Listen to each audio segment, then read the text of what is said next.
وَلْتَكُن مِّنكُمْ أُمَّةٌ يَدْعُونَ إِلَى الْخَيْرِ وَيَأْمُرُونَ بِالْمَعْرُوفِ وَيَنْهَوْنَ عَنِ الْمُنكَرِ وَأُولَئِكَ هُمُ الْمُفْلِحُونَ۔ اور تم میں سے ایک گروہ کو ایسا ہونا چاہیے جو خیر کی دعوت دے، نیکیوں کا حکم دے، برائیوں سے منع کرے، اور یہی لوگ نجات یافتہ ہیں۔ بسم اللہ الرحمن الرحیم، الحمدللہ رب العالمین، وصلی اللہ علی محمد وآلہ الطاہرین، ولعنۃ اللہ علی اعدائہم اجمعین۔ وقال سبحانہ وتعالی وَلْتَكُن مِّنكُمْ أُمَّةٌ يَدْعُونَ إِلَى الْخَيْرِ وَيَأْمُرُونَ بِالْمَعْرُوفِ وَيَنْهَوْنَ عَنِ الْمُنكَرِ وَأُولَٰئِكَ هُمُ الْمُفْلِحُونَ۔ موضوع گفتگو امر بالمعروف و نہی عن المنکر۔ امر بالمعروف اور نہی عن المنکر دو ایسے واجب عمل ہیں کہ ان پر دار و مدار ہے معاشرے کی اصلاح کا۔ اب اس جانب توجہ رہے کہ امر بالمعروف اور نہی عن المنکر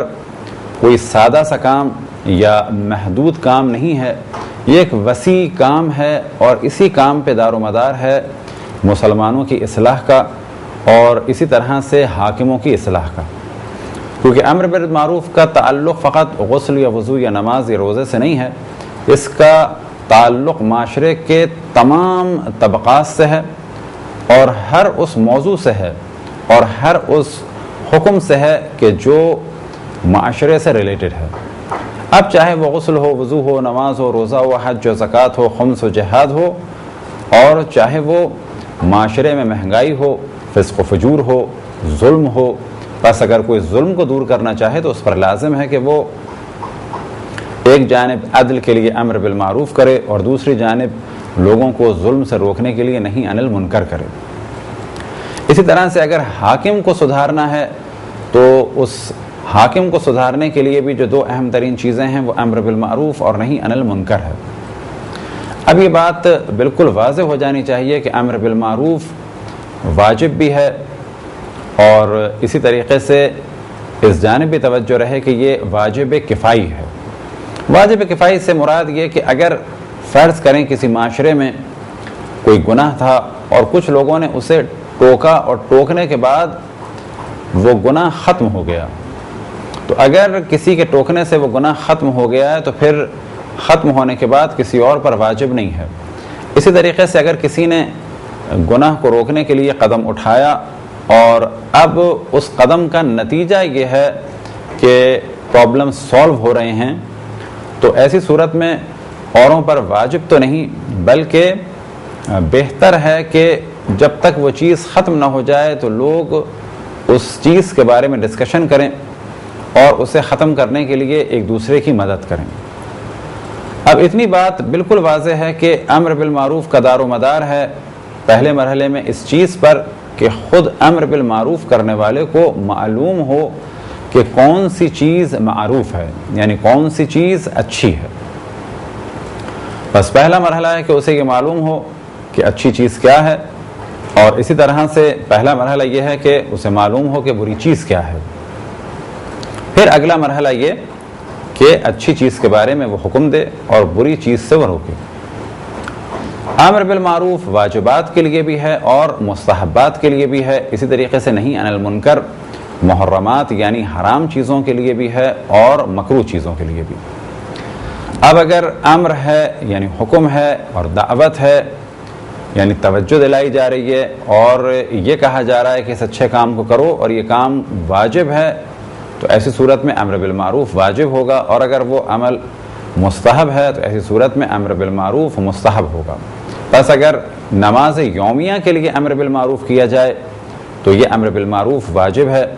فرض کریں کوئی اپنے بچے یا دوست یا احباب کی توجہ دلاتا ہے اس چیز کی جانب کہ تم نماز کیوں نہیں پڑھتے،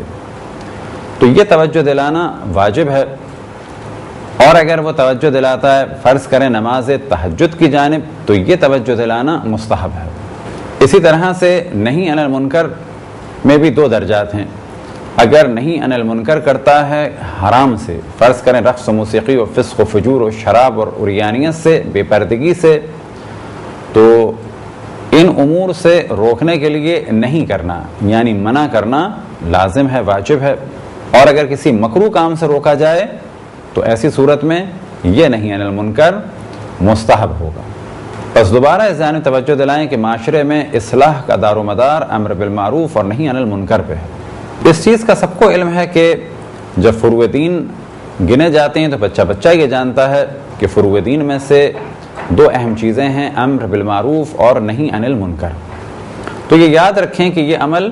سب کے لیے واجب ہے، لیکن جس طرح سے اور واجبات کی شرائط ہیں اسی طریقے سے ان واجبات کی بھی شرائط ہیں۔ آج افسوس کے ساتھ کہا جا سکتا ہے کہ ممبر امام حسین پر امر بالمعروف اور نہیں عن المنکر کا کام بہت ہی شاذ و نادر ہے، جبکہ امام حسین علیہ السلام کی تحریک کا اہم ترین مقصد ہی امر بالمعروف اور نہیں عن المنکر تھا۔ انی لم اخرج اشرا ولا بطرا ولا مفسدا ولا ظالما انما خرجت لطلب اصلاح فی امت جدی رسول اللہ اريد ان امر بالمعروف وانهى عن المنکر واصیر بصیرت جدی رسول اللہ و ابی علی ابن ابی طالب، کہ میں اکڑ، تکبر، فساد یا ظلم کے لیے مدینے سے نہیں نکلا، میں صرف اور صرف اپنے جد رسول اللہ صلی اللہ علیہ وآلہ وسلم کی امت کی اصلاح کے لیے نکلا ہوں۔ میں چاہتا ہوں کہ امر بالمعروف کروں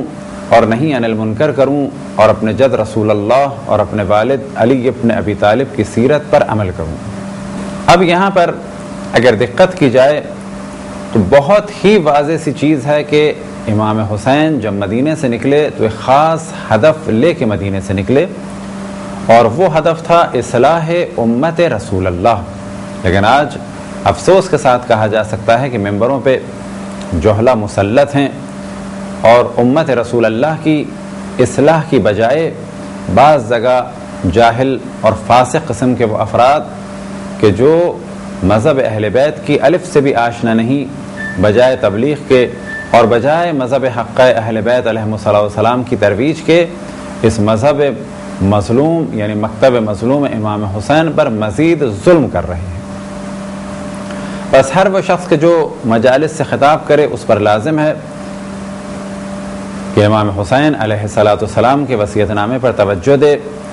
اور امام حسین کا سب سے پہلا ہدف تھا اصلاح امت رسول اللہ اور امر بالمعروف اور نہیں عن المنکر اور سیرت رسول اللہ اور سیرت مولا امیر المؤمنین۔ لہذا اپنی مجالس میں سب سے زیادہ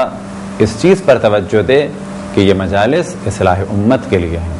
ان مجالس کے لیے امر بالمعروف کرے، نہیں عن المنکر کرے، سیرت رسول اللہ صلی اللہ علیہ وآلہ وسلم اور سیرت مولا امیر المؤمنین اور باقی ائمہ علیہم السلام کی سیرت کو بیان کرے۔ اب اس جانب ہم توجہ دلائیں دوبارہ کہ امر بالمعروف اور نہیں عن المنکر کا دائرہ بہت زیادہ وسیع ہے۔ امر بالمعروف وہ کام ہے کہ جب عقائد میں انحراف ہو تو وہاں بھی امر کرنا ہے معروف کے لیے، یعنی نیکی کی جانب دعوت دینی ہے، صحیح عقائد کی جانب دعوت دینی ہے، اور اگر اخلاق میں اور احکام میں کہیں پر کوتاہی ہو رہی ہو تو وہاں بھی امر بالمعروف اور نہیں عن المنکر کے فرائض کو انجام دینا ہے۔ بس آج کے دور میں یہ کہہ دینا کہ ممبر امام حسین امر بالمعروف کی جگہ نہیں ہے، یہ نظریہ امام حسین کے ہدف سے ٹکرا رہا ہے، کیونکہ امام حسین کا ہدف کیا تھا؟ انما خرجت لطلب اصلاح فی امت جدی رسول اللہ، کہ میں صرف اور صرف اپنے جد رسول اللہ صلی اللہ علیہ وآلہ وسلم کی امت کی اصلاح کے لیے نکلا ہوں۔ اريد ان امر بالمعروف وانهى عن المنکر، میں چاہتا ہوں کہ امر بالمعروف کروں نہیں عن المنکر کروں۔ واصیر بصیرت جدی رسول اللہ و ابی علی ابن ابی طالب۔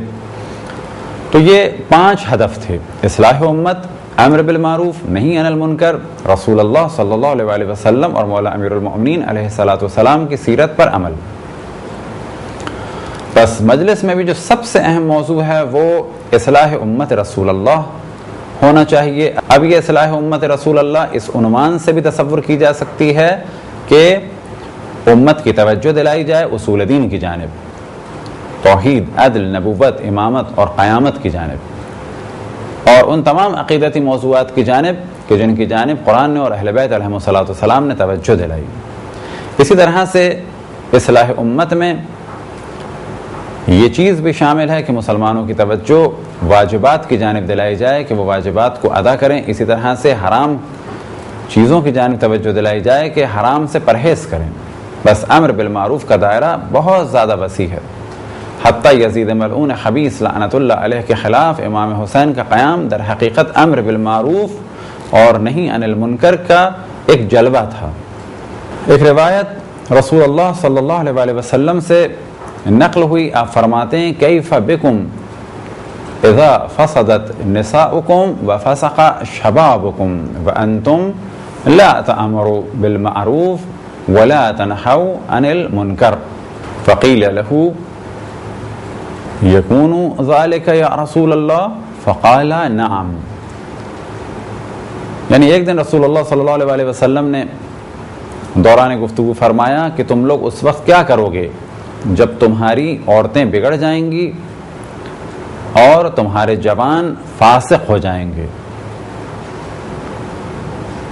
جبکہ تم لوگ امر بالمعروف نہیں کرو گے اور نہی عن المنکر بھی نہیں کرو گے۔ تو لوگوں نے پریشان ہو کے سوال کیا کیا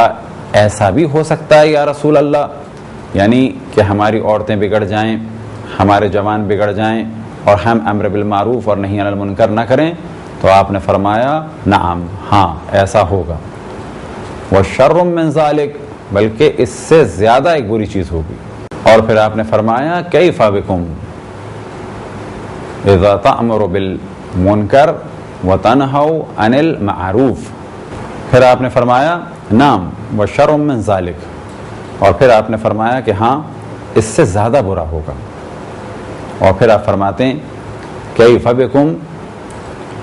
اذا امرتم بالمنکر ونہیتم عن المعروف، کہ اس سے زیادہ برا کیا ہوگا کہ جب تم گناہ کے لیے اور برے کاموں کے لیے حکم دو گے اور اچھے کاموں سے روکو گے۔ تو پھر سب نے گھبرا کے کہا یکون ذالک یا رسول اللہ، تو پھر آپ نے فرمایا نعم وشر من ذالک، اور اس سے زیادہ برا بھی ایک دور آئے گا۔ وہ دور کیا ہوگا؟ تو آپ فرماتے ہیں اذا رأیتم المعروف منکرا والمنکر معروفا، کہ جب تم اچھائی کو برائی سمجھو گے اور برائی کو اچھائی سمجھو گے۔ اب آپ تصور کریں کہ آج کے دور میں یہی ہو رہا ہے کہ اگر واجبات پر عمل کرنے کی بات کی جائے تو اس کو برا سمجھا جاتا ہے، واجبات پر عمل کرنے والوں کی توہین کی جاتی ہے، گناہ کرنے والوں کو عزت کی نگاہ سے دیکھا جاتا ہے۔ اور اس سے زیادہ مصائب کی اور مصیبت کی بات یہ ہے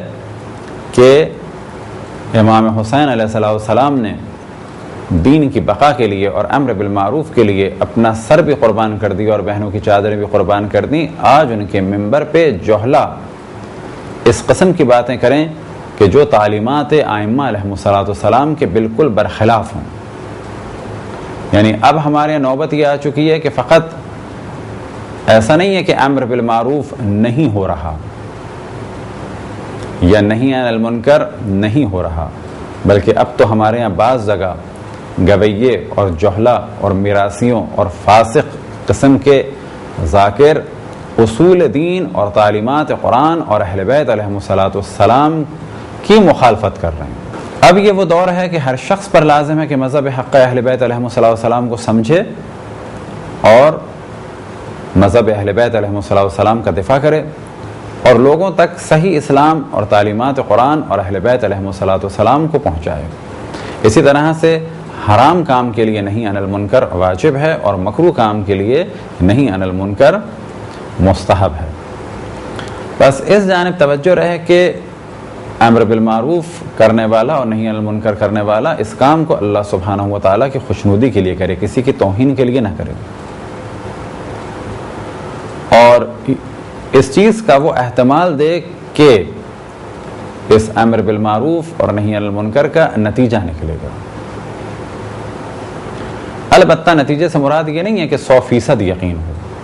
فرض کریں کہ ہم کسی ایسی جگہ سے گزر رہے ہیں کہ جہاں پر کھلے عام گناہ ہو رہا ہے اور کوئی ہماری بات سننے کو تیار نہیں ہے، بہت زیادہ رقص و موسیقی و شور و شرابہ ہو رہا ہے اور اب ہمیں یقین ہے کوئی سن نہیں رہا اور ہماری آواز نہیں جا رہی، تو ہم پہ امر بالمعروف بھی واجب نہیں ہے۔ لیکن اگر انہی افراد کو بعد میں کبھی کہیں دیکھیں اور انہیں ہم سمجھائیں اور یہ احتمال دیں کہ اگر ہم نے انہیں سمجھایا تو اب یہ اس قسم کی محفل منعقد نہیں کریں گے، تو پہلی صورت میں کہ جب آواز پہنچنے ہی کا امکان نہ ہو اور لوگ اتنے زیادہ مست یا نشے میں ہوں کہ ہماری بات کو نہ سن سکیں یا نہ سمجھ سکیں، تو اس وقت واجب نہیں ہوگا، اور جب وہ ہماری بات کو سمجھ سکیں گے اور سن سکیں گے اور ہم یہ احتمال دیں کہ ہماری بات کا اثر ہوگا، تو اس وقت ہم امر بالمعروف کریں انہیں۔ اسی طرح سے اگر ہم یہ جانتے ہیں کہ جسے امر بالمعروف کر رہے ہیں اب وہ اس کام کو چھوڑ چکا ہے، پہلے گناہ کرتا تھا اب گناہ نہیں کرتا ہے، تو اب ہم پر لازم نہیں ہے کہ اسے امر بالمعروف کریں، کیونکہ امر بالمعروف کا اس پہ اثر ہو چکا ہے اور اب یہ گناہ کو چھوڑنے والا ہے اور واجبات پر عمل کرنے والا ہے۔ اسی طرح سے اس جانب بھی توجہ رہے کہ کسی کی توہین نہ ہو۔ حتیٰ اللہ سبحانہ و تعالیٰ نے جب حضرت موسیٰ علیہ السلام اور حضرت ہارون علیہ السلام کو فرعون کے پاس بھیجا تو گو کہ یہ ان کا جانا فرعون کے پاس ان دونوں انبیاء کا امر بالمعروف کے لیے تھا، لیکن ساتھ میں حکم ہوا وقولا قولا لینا کہ تم نرم بات کرنا۔ اب اس جانب بھی توجہ رہے کہ اگر نرم بات کرنے سے مشکل حل ہو جاتی ہے تو پہلا مرحلہ ہے کہ نرمی سے وعظ و نصیحت کی جائے، اور اگر اس سے مسئلہ حل نہیں ہوتا تو پھر گفتگو ذرا سخت ہو، اور اگر اس سے مسئلہ حل نہیں ہوتا تو پھر اگر جان مال کا خطرہ نہ ہو تو پھر سختی سے پیش آیا جائے۔ یہ امر بالمعروف ہے اس صورت میں کہ جب دین کو خطرہ نہ ہو، کیونکہ بعض دفعہ لوگوں کے ذہن میں آتا ہے کہ امر بالمعروف کے لیے جان قربان کر دی جائے، تو کہا جائے گا کہ ڈیپینڈ کرتا ہے کہ امر بالمعروف کس درجے کا ہے۔ اگر اس درجے کا ہے کہ جو امام حسین علیہ السلام کے لیے واجب تھا، کیونکہ وہاں پر صرف دو چیزیں ممکن تھیں، یا یہ کہ دین برباد ہو جائے یا یہ کہ دین کو بچانے کے لیے جان دینا پڑے۔ بس اگر کہیں دین کو بچانے کے لیے جان دینا ضروری ہو جائے تو پھر وہاں پر جان دینی ہے، لیکن اگر دین خطرے میں نہیں ہے اور جان خطرے میں ہے تو ایسی صورت میں جان کو قربان نہیں کرنا ہے، بلکہ زندہ رہ کے دین کی تبلیغ کرنی ہے۔ مثال کے طور پہ ایک ایسے شخص کو کہ جو نماز نہ پڑھتا ہو اور ہم اسے امر بالمعروف کریں اور خطرہ یہ ہو کہ یہ ہمیں قتل کر دے گا، تو ایسی صورت میں امر بالمعروف واجب نہیں ہے۔ اور یہاں پر کربلا کی مثال نہیں دی جا سکتی کیونکہ وہاں پر دین خطرے میں تھا، اس مثال میں دین خطرے میں نہیں ہے، تو اب اس بات کی جانب توجہ رہے کہ جب دین خطرے میں ہو تو اس وقت لازم ہو جاتا ہے ایک نبی کے لیے بھی ایک امام کے لیے بھی کہ دین کو بچائیں، اگر دین بچانے کے لیے جان بھی چلی جائے۔ لیکن اگر جان بھی بچ سکتی ہے اور دین بھی بچ سکتا ہے تو پھر ضروری ہوگا کہ جان بھی بچائیں اور دین بھی بچائیں۔ بہت ساری روایت اس موضوع کی جانب توجہ دلاتی ہیں کہ اگر ایک معاشرے میں گناہ گاروں کی کثرت ہو اور اسی معاشرے میں کچھ نیک افراد بھی ہوں اور وہ امر بالمعروف و نہی عن المنکر نہ کرتے ہوں، تو جب عذاب آتا ہے تو وہ بھی اللہ سبحانہ و تعالیٰ کے غضب کا شکار ہوتے ہیں۔ وجہ کیا ہے؟ وجہ یہ ہے کہ وہ امر بالمعروف اور نہی عن المنکر کو انجام نہیں دے رہے، یعنی اللہ کی مخالفت ہو رہی ہے اور وہ اطمینان سے بیٹھے ہیں۔ بس عبادت صرف اس چیز کا نام نہیں ہے کہ گناہ ہوتے رہیں اور ایک شخص ایک کونے میں بیٹھ کے عبادت کرے، بلکہ ساتھ میں جتنا اس کے لیے ممکن ہے امر بالمعروف کرے نہی عن المنکر کرے۔ اب زبان سے مخالفت کرنی ہے، روک سکتے ہیں تو روکنا ہے، اور اگر یہ چیزیں ممکن نہ ہوں تو دل میں ان چیزوں کو برا سمجھنا ہے، اور جس حلقے میں جن افراد کے درمیان ان چیزوں سے ہم روک سکتے ہیں تو ان سے روکنا ہے۔ اسی طرح سے اگر روک نہ سکیں تو کم سے کم برے افراد کو اپریشیٹ نہ کریں، ان کے ساتھ ایسا برتاؤ نہ رکھیں کہ وہ اپنی برائیوں پر پشیمان ہونے کے بجائے، نادم ہونے کے بجائے اور زیادہ خوشی کا اظہار کریں۔ یہی وجہ ہے کہ گناہگار افراد کے ساتھ اچھے تعلق رکھنا اس عنوان سے کہ انہیں واعظ و نصیحت کی جائے صحیح ہے، لیکن گناہگار افراد کے ساتھ اس حالت میں رہنا کہ انہیں امر بالمعروف نہ کیا جائے اور انہیں احساس نہ دلایا جائے کہ تم گناہ کر رہے ہو، واجبات کو ترک کر رہے ہو۔ بس وہ افراد کہ جو گناہوں میں مبتلا ہیں اور ہم ان سے بہت اچھی طرح ملیں اور امر بالمعروف و نہی عن المنکر نہ کریں، تو تدریجاً انہیں یہ احساس ہوگا کہ شاید وہ کوئی برائی نہیں کر رہے۔ بس ایک درجہ یہ ہے کہ چہرے کے ذریعے سے پہلے مرحلے میں، اگر زبان سے انسان اظہار نہیں کر سکتا تو چہرے سے کم از کم یہ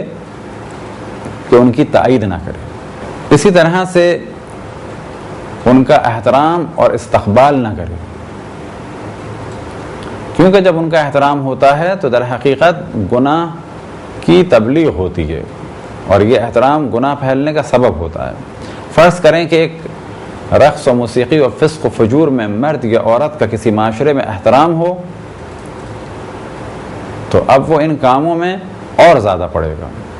لیکن ایک دیندار معاشرے میں جب اس کی مخالفت ہو تو وہ ان کاموں کو اس شدت کے ساتھ انجام نہیں دے سکتا کہ جس شدت میں وہ پہلے انجام دے رہا تھا۔ ایک روایت مجموع البیان میں رسول اللہ صلی اللہ علیہ وسلم سے نقل ہے، فرماتے ہیں من امر بالمعروف ونہى عن المنکر فہو خلیفۃ اللہ فی ارضہ، کہ جو امر بالمعروف کرے اور نہی عن المنکر کرے وہ اللہ سبحانہ و تعالیٰ کا خلیفہ ہے زمین پر۔ ایک روایت میں نقل ہوا ان تترکوا امر بالمعروف ونہی عن المنکر فیولی اشرارکم، کہ اگر تم امر بالمعروف کو ترک کرو گے اور نہی عن المنکر کو ترک کرو گے تو تم میں سے جو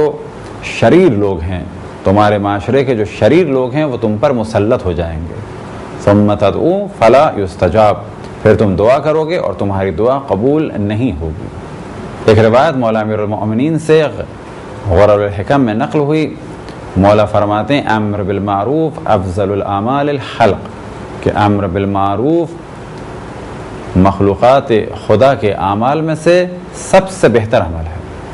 ایک روایت امام محمد باقر علیہ السلام سے نقل ہوئی، امام فرماتے ہیں کہ فرائض میں سے سب سے اہم فریضہ ہے امر بالمعروف و نہی عن المنکر، اور پھر اس کے بعد اس کی وجہ بیان فرماتے ہیں، ارشاد فرماتے ہیں کہ کیونکہ باقی تمام فرائض کا دار و مدار اس فریضے پر ہے۔ اب اگر مثال دی جائے اور اس روایت کو اور واضح کیا جائے تو مثال یہ دی جا سکتی ہے کہ اگر کوئی آپ میں سے نماز پڑھتا ہے تو یہ نماز ایک فریضہ ہے، لیکن اس نماز کا دار و مدار ہے امر بالمعروف پر، کہ آپ سے کبھی کسی نے نماز کا کہا ضرور ہے، آپ کو کہیں نہ کہیں سے خبر ہوئی ہے کہ نماز اچھی چیز ہے یا یہ کہ نماز پڑھنا واجب ہے، یہ جو آپ تک خبر پہنچی ہے در حقیقت یہ امر بالمعروف تھا۔ اور اگر آپ کسی گناہ سے بچتے ہیں تو یہ بچنا بات کا مرحلہ ہے، کبھی نہ کبھی کسی نہ کسی نے آپ سے اس گناہ کے عمل کے بارے میں گفتگو کی ہے، اور کبھی نہ کبھی کسی نہ کسی نے آپ سے ضرور کہا ہے کہ یہ عمل نہ کرو، یا یہ کہ یہ عمل برا عمل ہے۔ تو برے عمل سے بچنے کا دار و مدار ہے نہی عن المنکر پر۔ یہی وجہ ہے کہ امام فرماتے ہیں کہ فرائض میں سے سب سے اہم فریضہ امر بالمعروف اور نہی عن المنکر ہے، کیونکہ باقی تمام فرائض کا دار و مدار اس فریضے پر ہے، یعنی امر بالمعروف اور نہی عن المنکر پر۔ ایک روایت رسول اللہ صلی اللہ علیہ وسلم سے نقل ہوئی، آپ فرماتے ہیں ان اللہ عز وجل لیبغض المؤمن الضعیف، کہ اللہ سبحانہ و تعالی غضبناک ہے اس ضعیف مومن پر، الذی لا دین لہ، کہ جو بے دین ہے۔ تو روایت میں نقل ہوا کہ سوال کرنے والوں نے سوال کیا ومن مؤمن الضعیف الذی لا دین لہ، کہ کون ہے وہ ضعیف مومن کہ جو بے دین ہے یعنی دین نہیں رکھتا؟ تو آپ نے فرمایا الذی لا ینہا عن المنکر، یعنی وہ مومن کہ جو نہیں عن المنکر نہیں کرتا۔ بس اس روایت سے واضح ہوا کہ اگر کوئی نہیں عن المنکر نہیں کرتا تو وہ رسول اللہ صلی اللہ علیہ وسلم کی نگاہ میں ایک ایسا ضعیف مومن ہے کہ جو بے دین ہے۔ خداوند تبارک و تعالیٰ سے دعا ہے کہ ہم سب مسلمانوں کو اور خصوصاً ان افراد کو ان خواتین اور حضرات کو کہ جو ممبر پر بیٹھتے ہیں انہیں امر بالمعروف اور نہی عن المنکر کی توفیق عطا فرمائے۔ وصلی اللہ علی محمد وآلہ الطاہرین۔